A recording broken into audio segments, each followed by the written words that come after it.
and Udgata. Hatihata had two sons, Aja and Bhuma. The son of Bhuma was Udgata, and the son of Udgata was Ashtava. The son of Ashtava was Vibhu, and the son of Vibhu was Pitushena, whose son was Nakta. The wife of Nakta, Druti, gave birth to Gaya, who was the very famous and saintly king. Actually, King Gaya was the partial incarnation of Lord Vishnu, and because of his great devotion to Lord Vishnu, he received the title Mahapurusha. King Gaya had sons named Chitrarata, Sumati, and Avarodhana. The son of Chitrarata was the emperor Samrat, and his son was Marichi, whose son was Bindu. Bindu's son was Madhu, and Madhu's son was Viravrata, and Viravrata's two sons were Mantu and Pramanta. And the son of Mantu was Bogna. The son of Bogna was Tasta, and the son of Tasta was Viraj, who glorified the whole dynasty. Viraj had 100 sons and one daughter. Of these, the son named Satyajit became very famous.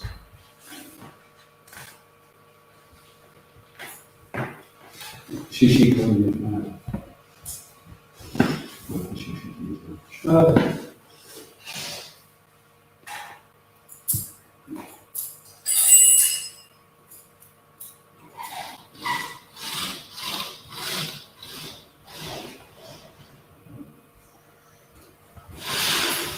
Srila Goswami continued. The son of Maharaj Bharat, known as Sumati, followed the path of Rishidev, but some unscrupulous people imagined him to be Lord Buddha himself. These people, who were actually atheistic and of bad character, took up the Vedic principles in an imaginary and famous way to support their activities. Thus, these sinful people accepted Sumati as the Lord Buddha Dev and propagated the theory that everyone should follow the principles of Sumati. In this way, they were carried away by mental concoction.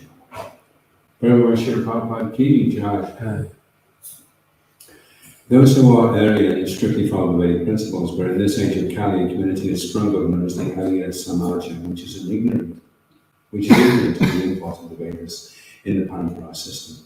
Their need is to cry all bona fide acharyas, and they pose themselves as the real followers of the Vedic principles. These acharyas who do not follow the Vedic principles are presently known as Arya Samajas, or the Jains. Not only do they not follow the Vedic principles, but they have no relationship with Lord Buddha. Imitating the behavior of Sumatani, they claim to be the descendants of Rishidev. Those who are Vaishnavas clearly avoid their company because they are ignorant of the path of the Vedas. In Bhagavad Gita 15:15, Krishna says, Vedasya sadhaya aham eva veja. The real purpose of the Vedas is to understand me. This is the injunction of all Vedic literatures. One who does not know the greatness of Lord Krishna cannot be accepted as an Arya. Lord Buddha, an incarnation of Lord Krishna, adopted a particular means to propagate the philosophy of Bhagavatam. He preached almost exclusively among atheists. Atheists do not want any God, and Lord Buddha therefore said that there is no God. But he adopted the means to instruct his followers for their benefit. Therefore he preached in a judicious manner, saying that there is no God. Nonetheless, he himself was an incarnation of God.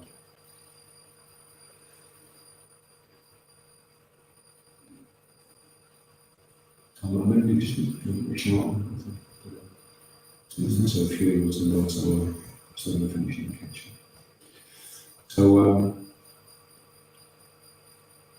it's interesting because Sri Brahma has just been giving a talk from Yasa Puja, and he was talking there about Srila Bhaktisiddhanta Saraswati Thakur was no less than Srila Prabhupada.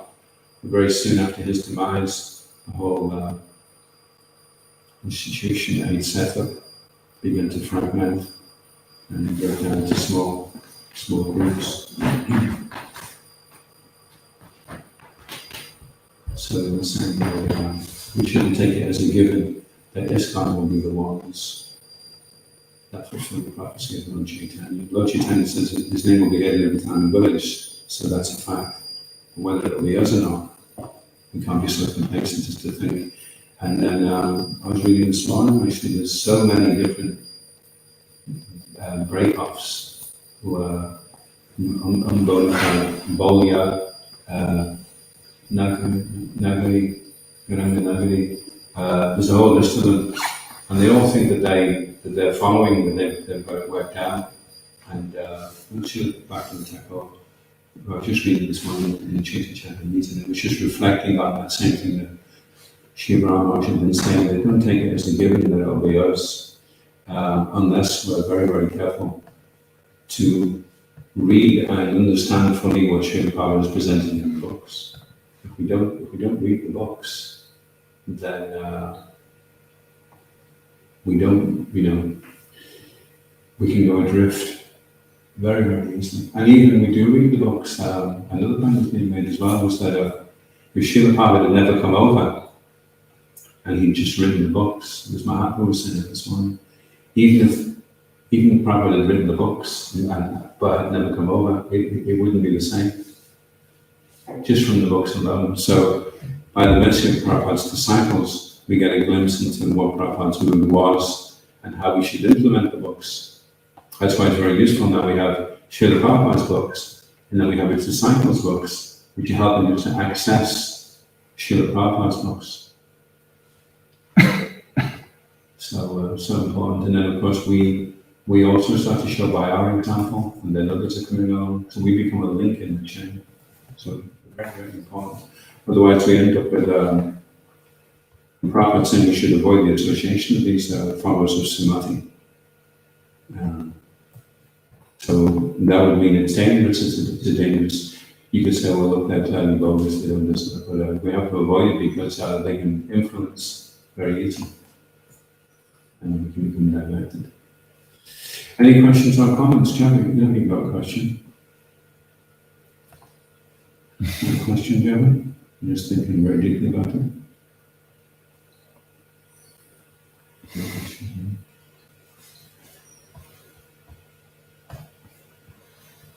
Any question, Jeremy?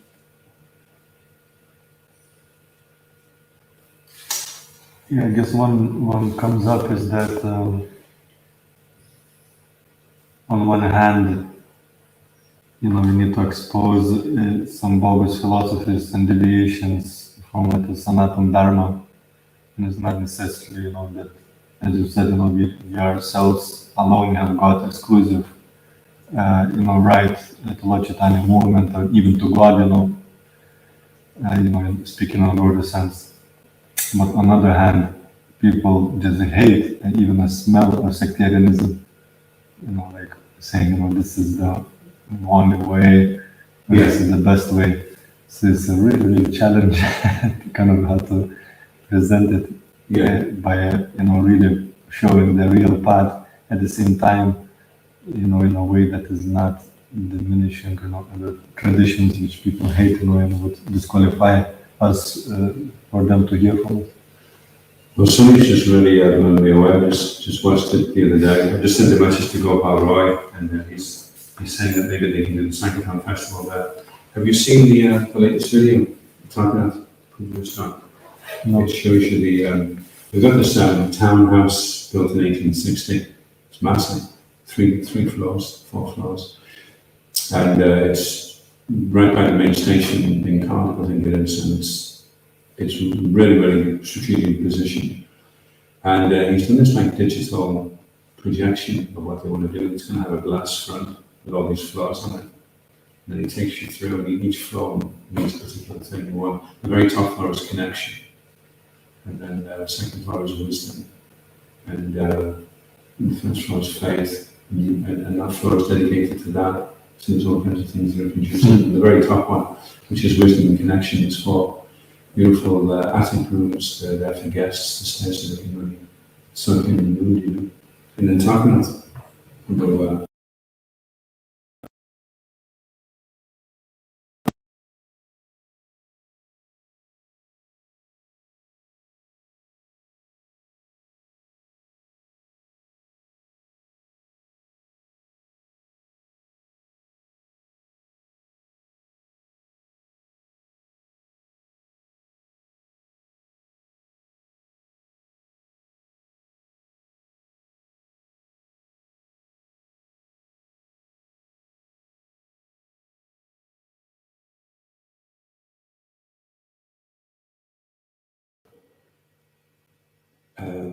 practices presented in a very, very appealing way, which would make you feel like I could really benefit by going to that place. I could really come away with something useful.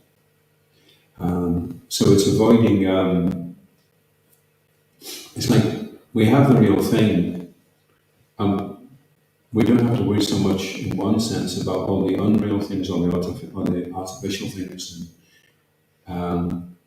My dad said to me that when he first started reading Srila Prabhupada's books, he noticed that after that, any books he read about spirituality, Prabhupada had already kind of laid the standard, the relative principles, the Yuga Dharma, the three modes of material nature, birth, death, old age, and disease, eating, making, sleeping. That's like the nuts and bolts. Once you've got your head around that, then everything else you come up against, you measure it to that. I want you to say, well, eating, sleeping, and making time. As you say, you should escape, repeat the birth and death.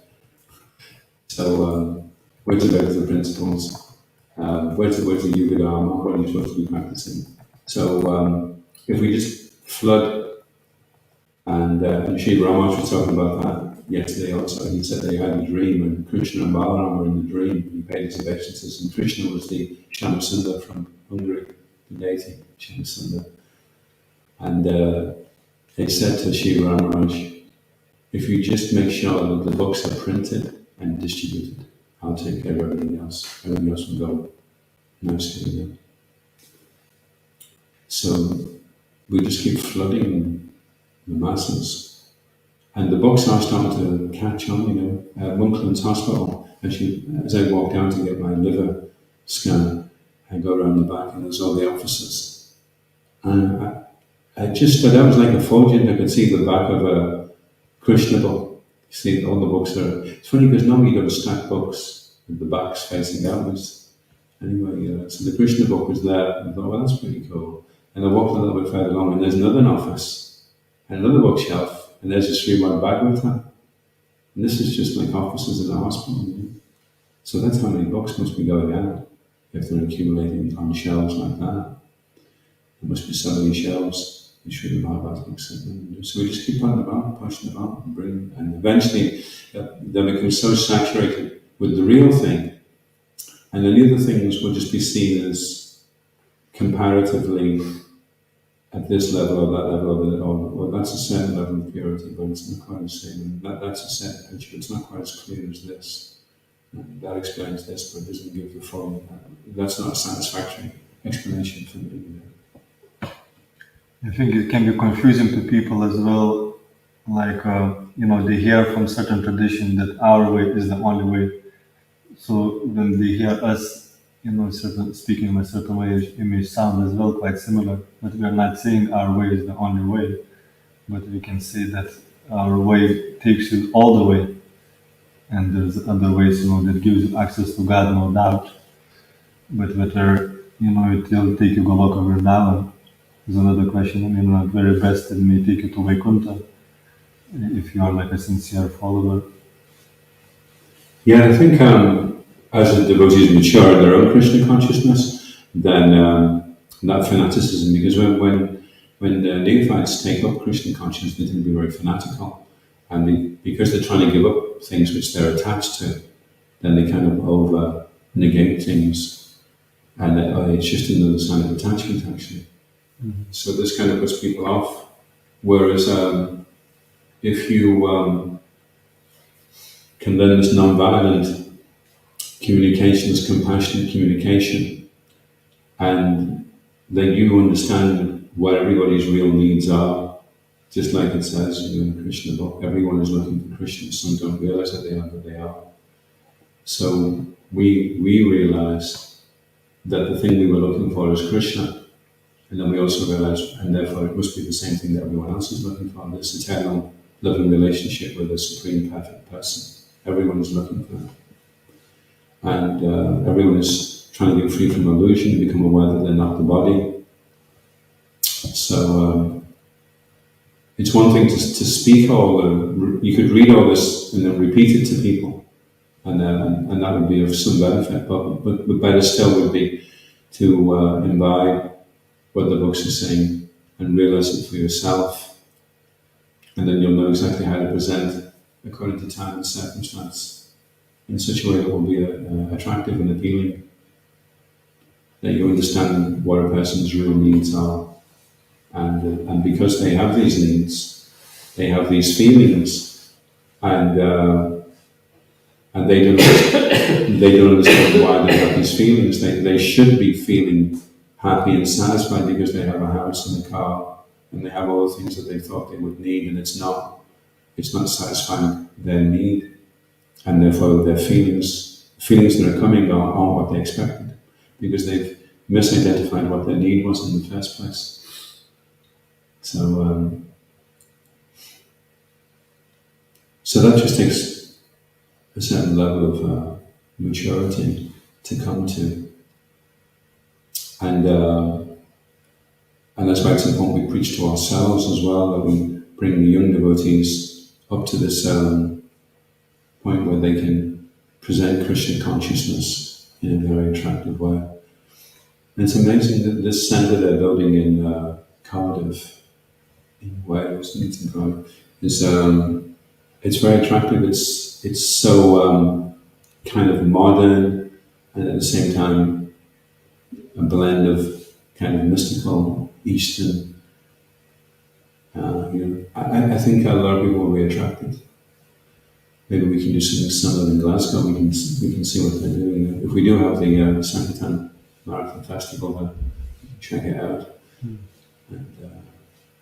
And maybe do something like that in Glasgow. Because there's a lot of buildings in Glasgow, isn't there? Just sitting there waiting to be occupied.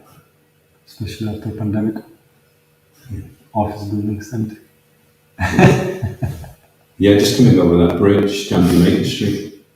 It's just outside, just on the fringe, which is kind of nice as well, isn't it? Just over the river, just on the other side. That would be nice. And like it looks like some acharyas kind of use the chopping technique, and actually I've seen like Indian audience and the speaker that use the chopping technique on them. They like finally that some of them they just don't even understand what's going on, and some of them it's like, wow, this is great. But exactly the same chopping technique on the modern Westerner. It's like this completely discourages them, never to come up again. yeah. You have to see as well what's the audience like. Yeah, I just read there's an article come up, and the devotees saying, why do devotees have to have spiky questions? Spiky? Yeah, don't you know spiky? No. Must be some new phrase they're using. Kind of like, controversial and confrontational and aggressive. And trying to prove someone wrong, trying to catch up with devotees. Mm-hmm. So neophyte is because they fight. They like to fight, so it spends a lot of energy. But we have to. That's why book distribution is very good, because you keep your finger on the pulse. You meet the man on the street, the lady on the street, or whatever on the street. So you meet them on the street, and you can see where they're at, what their views are about things. So it's great. Everyone should go out at least once every 17 months, and put the finger on the pulse and experience it for themselves. Mm. And it's good to do that. And because sometimes you can be so fixed on just engaging people that you don't spend so much time with them. So it's nice to have some beads with you and try and convince one or two people a day to try chanting Hare Krishna. And then cultivate people, keep in touch with them and find out how they're doing and become their friend. I think a major step forward is cultivating friendships with people to the point where they want to start to take up Krishna consciousness. So that the ability to befriend and cultivate relationships is a very important part of Krishna consciousness. The chopping technique is People are not so keen on being chopped, getting a good chop. Just met a nice Hare Krishna, and he really gave me a good chopping. I feel a lot better for it now. But if they go away and say, I just met a really nice Hare Krishna, he was really friendly. I was very rude to him at first, but he was so nice. And I felt guilty, so I went over and said, what's it all about? And it turns out it was really interesting, actually. And so I've taken this book. And so, very, very much the first impression is that you've met a very nice person. Just like Srila Prabhupada said, a very nice, saintly person. Yeah. And although Bhaktisiddhanta Saraswati Thakur was, he was like talking about chopping, he could really chop people down, but he had that along with the very saintly personality, so that it's possible. And also the super soul in the heart, if your attention is pure and your consciousness is elevated, then when you say something, the super soul registers in the person's heart that this person is well intended. He's not doing it out of ego or to somehow gratify himself, but he's actually doing this because he wants me to step up, come up to the mark, become more aware of things, better utilize the potential. It's amazing thing. I listened to Bhuta Bhavana Prabhu recently, making this really good point. We were saying, some devotees are like really, really into heavy classes. Yeah, I just love heavy classes, just give straight. But, after the class, their life remains the same. Yeah. No change, and they just carry on with the same, but they just absolutely love. And then they use what they heard on others, not on themselves. Yeah. And then there's some other devotees who love like a very gentle, sweet classes. They can handle the heavy classes, but these gentle classes transforming their life, and they just becoming more and more Krishna conscious. Yeah. So you just can't, put into the box heavy or light class. Is actually what you're going to do with that knowledge. Yeah, that's a nice point. Interestingly, it's said that if someone comes up to you and says, nice class, watch out. Because they have assumed the position of being a class analyzer, and you've fallen within their criteria of what's considered a nice class. So if you say, oh, thank you very much, then you put them in a position where they can tell you the next day that was a terrible class. Because now they have the authority to be able to say. But the best thing is, if somebody gives a class which you like, is to be able to go to them and say, I really, really liked this point that you made because I've been struggling with this anartha. And as you make that point, I've got a really, really clear idea on how I can get this solution and how I can deal with this anartha. And it was so inspiring because up until now I've been feeling it was impossible. You were able to give me sufficient insight that this is achievable, and I feel really confident now that I can actually do this. And that's actually good because the person who is hearing there, it's a nice class, if he's told exactly how it is that it's been useful, then it helps him to refine his ability to do that. You can think, oh, that's good. So if I make this point, and then I qualify by saying this, that's going to help the person to be able to implement it without feeling attacked or intimidated. So if a person's he's hearing all these far out things in class and he's thinking, that's really, really can't wait to use that on that. Because sometimes actually what happens is you're reading the book. I mean, this reminds me actually, and this will wake you up, Jim, listen to this, is a good one for you. This totally reminds me of something that happened to there was a father in a little village and someone stole his bag. And he said to his friend, he said, I know who done it. He said, I'm going to give it 7. And when I give it 7, I'm going to do the 10 commandments. He says, when I come to that chap on Kel, I'll look around at the congregation, he says, and I'll see right away who it was, So he's saying anyway, the next day, his friend goes, did you... I shall not steal. I shall not steal. Sorry. I'm so distracted. thou shalt not steal.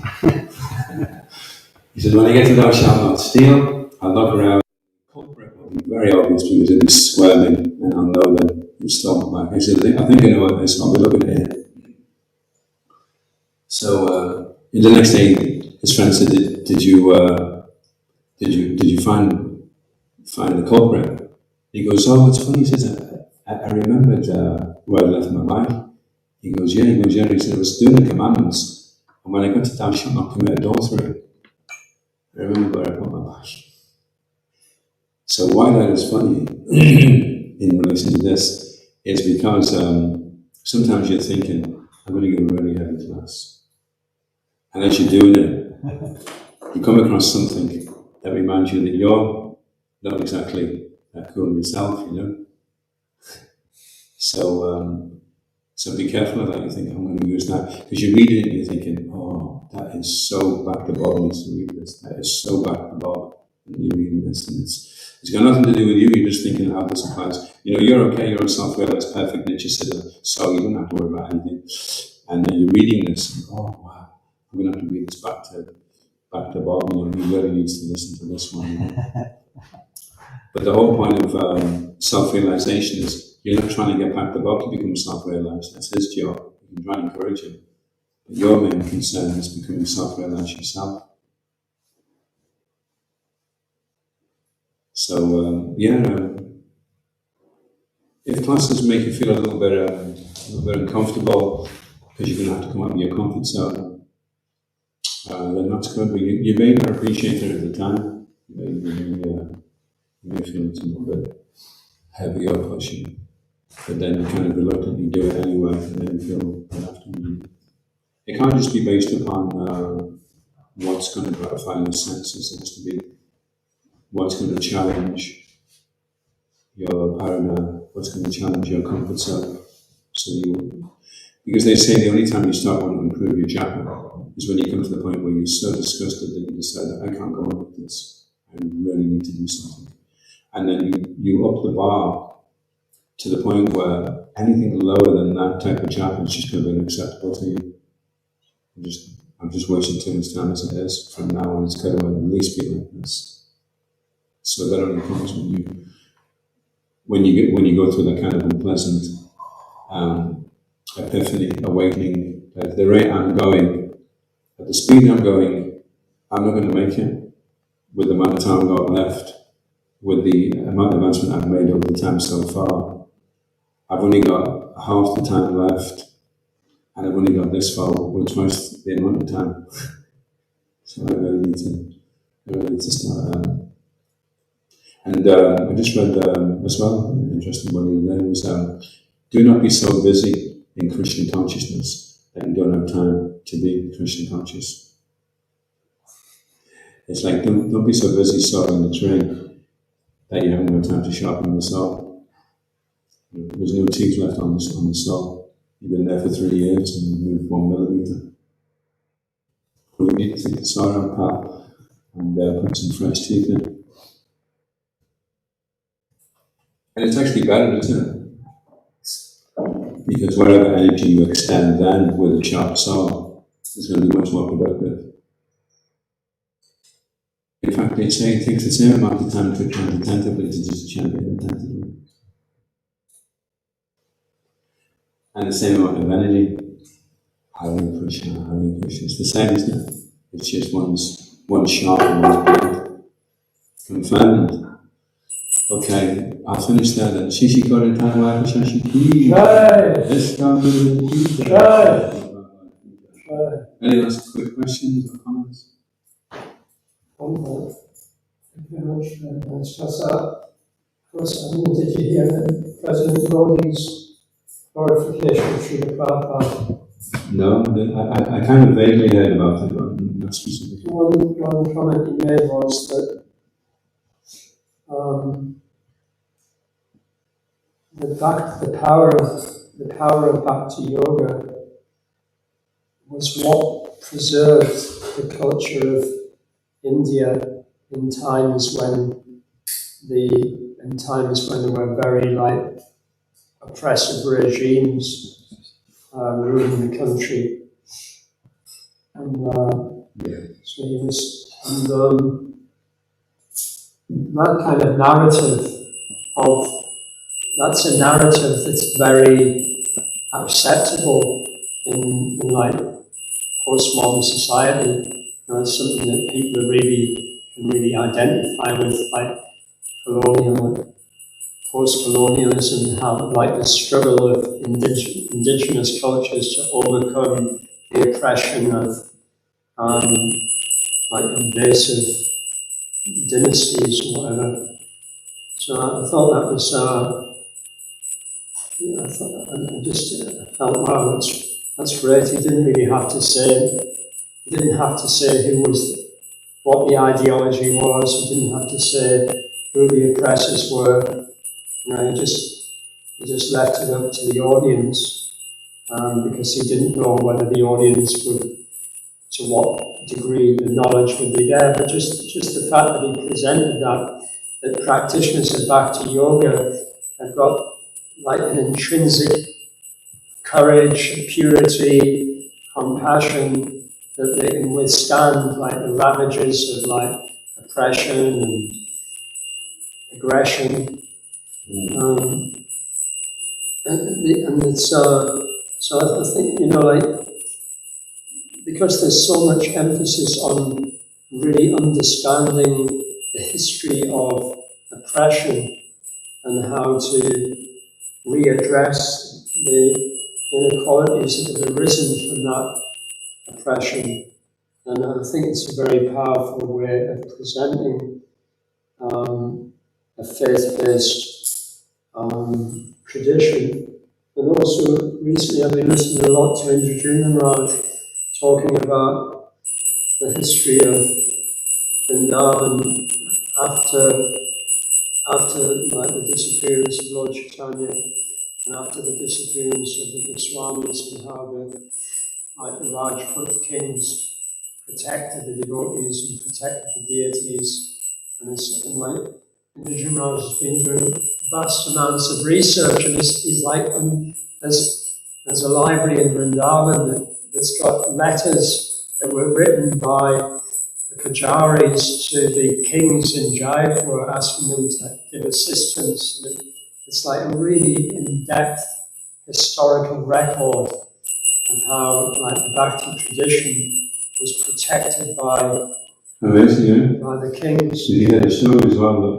Recently, you might have told a story. I think it was in the same series. That one king was to go into war, and his brother had attacked. And the king says, and they came to quit the king. Your brother's attacking us. And he said, well, I'm going to do my puja fast. And then I'll come up with stuff like that, you know. So he did his puja and his chanting and his prayers. And he came out to go for the battle, and there was nothing happening. Everyone had split.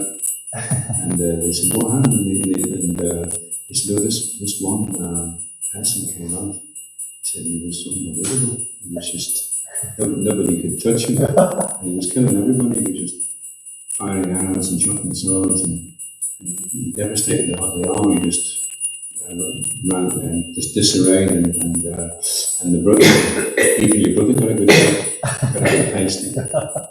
And later on, his brother came up and he says, I want to be a devotee of Krishna. And he just tried to kill me. So the point was that, and like you're saying, if you stick to your principles and you follow and isolate, then that bhakti will keep everything intact. In fact, nothing else really works without bhakti, karma yoga, jnana yoga, even in personalism doesn't work unless you have some devotion, some adherence to something.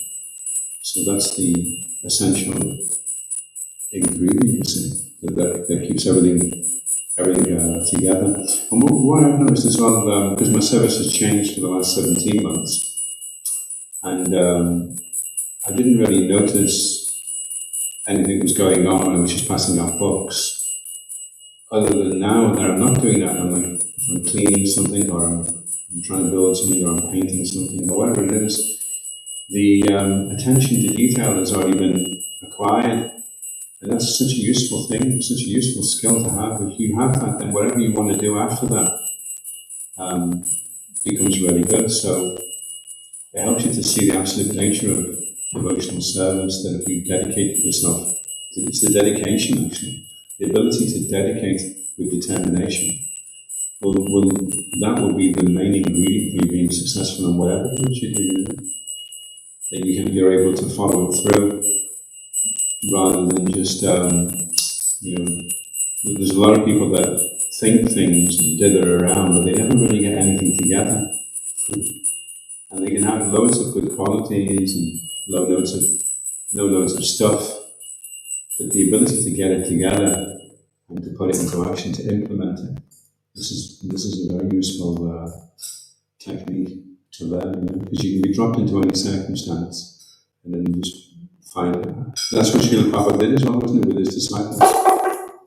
They're going on the train and they're going to go from Delhi to Ujjain or wherever it is, and everyone's there, and then the next minute they stop and Prabhupada says, "Oh, what's this place?"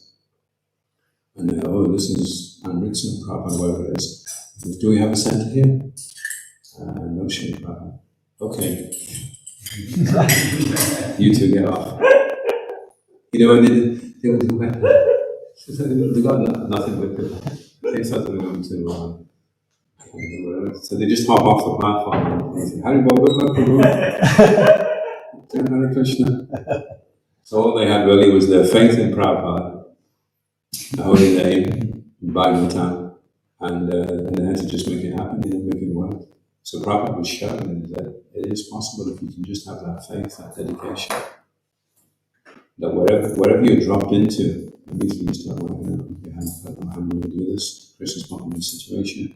There's no facility. How can we create facility? They say lack of facility only facilitates more surrender. So we can say it like that. But that's a nice meditation, isn't it? Just do your puja. And do your Krishna consciousness. And then Krishna will step in and he'll do the necessary whatever it has to do. Just another thing pops into mind regarding the, like a heavy or light presentation. For example, Mahatma Prabhu speaks in very sweet and nice presentation, but the things that come out of it is very heavy. Yeah. For example, one of the heaviest things I heard in my life is, to take responsibility for where you're at now in life. It's a consequence of your previous actions, nobody to blame, so to get the same, and also take responsibility in general. If something is wrong, then you take responsibility for that rather than blaming against somebody else. Yeah, it's when you do the forgiveness course, it seems like it's going to be a breeze. You think, well, it's going to be so good, I'm going to do this, and then I'll be, completely humble and forgiving, and it'll be fine. And he seems to be saying it like it's going to be nothing, but then you try to do it. And I went through the forgiveness course 3 times, and I started realizing, okay, this is not going to be. It sounds like it's going to be easy. You just have to forgive them. Okay, that's fine. Then okay, I'll forgive them. But then you realize, no, I won't forgive them at all. So, and then it's quite heavy actually. That's the art, isn't it, in Krishna consciousness, of how to. In fact, his latest one, Mahaprabhu has just done is Krishna consciousness is how to make mountains into molehills, not how to make molehills into mountains. What's the molehill? What is the other word you said about it? It's just like a little bit of soil. Oh, a molehill. It's an animal called a mole, and it digs up the soil and it leaves a little mound of soil on the ground. It's about that high. Mm-hmm. It's a molehill. And he said also Krishna consciousness to turn mountains into dust. So because the devotees would go to Srila Prabhupada with these problems which they thought were mountains, and he says the same happens with himself. He says he sees the devotee struggling with something, And he's thinking, this is so insignificant. The devotee doesn't have to worry about it, you know. And so the devotee is preoccupied with the idea of it being a mountain. And so Krishna consciousness is to help us see. I mean, a lot of our problems are related to the body. And just this morning I was there. I didn't have such a good day yesterday with my body. And I had to take some painkillers and stuff. And anyway, I was driving and I was thinking, am I going to leave my body? It felt really weird, you know. It was like fluttering, my heart was getting funny. And I didn't say anything to Jody because she was in the car I was driving. And everything went okay. And then this morning I was just thinking, I don't know if I'm going to be able to do it today, you know, because when you're cooking, you've got to do it, you've got to get it on time, you know. So you've experienced it yourself, you know, you're wondering, how we're going to be able to even lift the pot. And then I was just thinking, just came through mind that I'm actually not the body. I'm attached to it, that's what's causing the problems. I've become detached from the body and see it's just an object. And I'm trying to move it around and do things with it, but it's not really me. And it's a big relief.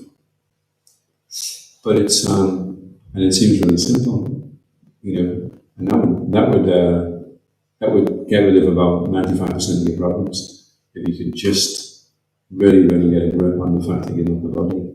You're not the body, you're not the mind, and you're not the false ego. You've got nothing to do with that. Okay, now where was the problem again? Well, that was really the only problem then, you know. Krishna says if you act through false ego, he says through false ego, which is interesting. Act through false ego, not hearing you, you'll be lost. So it's that false. The false ego is the problem. It's the false ego that's glued us into the body and the mind. It's the false ego that's making us identify with as ourselves. It's the false ego. Prabhupada said the chanting dissolves the false ego. So the mantra comes in and dissolves them. When the false ego is dissolved, it's like breaking down the glue. You know, you're stuck to something. If you put lavender oil, essential oil, into glue, then it seeps through and then it disconnects.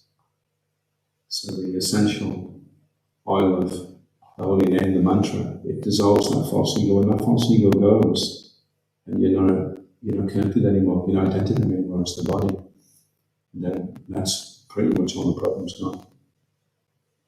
Because our biggest problem in the entire world is that we're going to die. And if you're not bothered about that, then whatever problem is after that, if you can handle dying, whatever problem there is after that is very small. Because your biggest problem is you're going to have to die. And if you're okay with that, then the other problems are very small compared to that. Okay, I'll finish there. Is Guru in the key? Jai. Baba ki. Jai. Gaura Premanandi Hari Bol. Vivo, Selfrealisation, Krishna, Prabhu ki.